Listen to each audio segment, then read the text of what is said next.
ভারতের সবথেকে ধনী পরিবার আম্বানি পরিবার সবসময়ই খবরের শিরোনামে থাকে। ভারতের সবথেকে ধনী পরিবারের বউ হবার জন্য নীতা আম্বানিও সবসময় চর্চায় থাকেন। তার সাজ পোশাক, দামি গাড়ি, বাড়ি, চালচলন সবকিছুই অন্যদের থেকে আলাদা। সাধারণভাবে তার প্রত্যেকটি জিনিস এত দামি হয় যে সবার দৃষ্টি আকর্ষণ করে। কিন্তু ভারতের সবথেকে ধনী পরিবারের বউ হওয়ার আগে নীতা আম্বানি একজন সামান্য স্কুলের শিক্ষিকা ছিলেন। 800 টাকা বেতনে তিনি একটি চাকরি করতেন। খুব কাকতালীয় এবং মজার ভাবে মুকেশ আম্বানির সাথে তার বিবাহ হয়।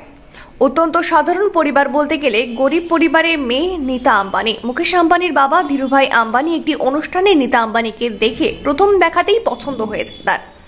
তিনি মনে মনে ঠিক করে ফেলেন নিজের ছেলের সাথে এই মেয়েরই বিয়ে দেবেন। ধীরুভাই আম্বানি নিজে এসে নীতা আম্বানির বাবার কাছে মেয়ের বিয়ের জন্য প্রস্তাব রাখেন। কথাতেই আছে, ওপরওয়ালা আগে থেকেই জড়ি ঠিক করে রাখেন। মুকেশ আম্বানি এবং নীতা আম্বানির বিয়ের বিষয়টি অনেকটা এইরকমই। একজন ধনী পরিবারের ছেলের সাথে হঠাৎ করে নীতা আম্বানির মতো একজন সাধারণ পরিবারের মেয়ের বিয়ে ঠিক হয়ে যায়।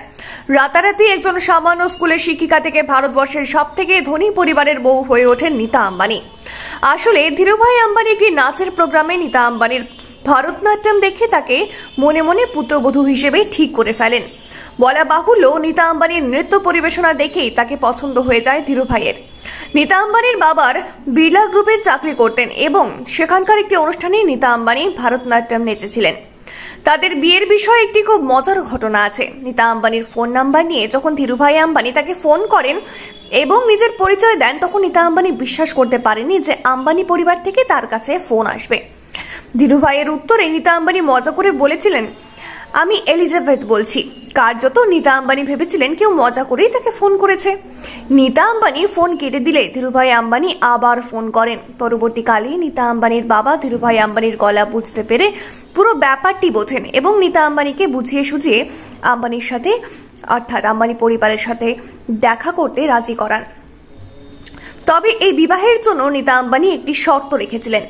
আম্বানি পরিবারের কাছে তার শর্ত ছিল, তিনি এই বিবাহে রাজি হলেও তিনি আগে যেরকম সহজ সরল সাধারণ জীবনযাপন করতেন ঠিক একই রকম ভাবে তা করবেন এবং যে সামান্য স্কুলে তিনি নাচের শিক্ষিকা ছিলেন সেভাবে তিনি সবাইকে নাচ শেখাতে চান। এই শর্তে যদি রাজি থাকে তবে বিবাহ হবে। স্বাধীনভাবে একজন সাধারণ মানুষের মতো জীবন কাটাতে চান তিনি। এই কথা মুকেশ আম্বানির সাথে প্রথম যেদিন ডেটে যান তা জানিয়ে দিয়েছিলেন নীতা আম্বানি।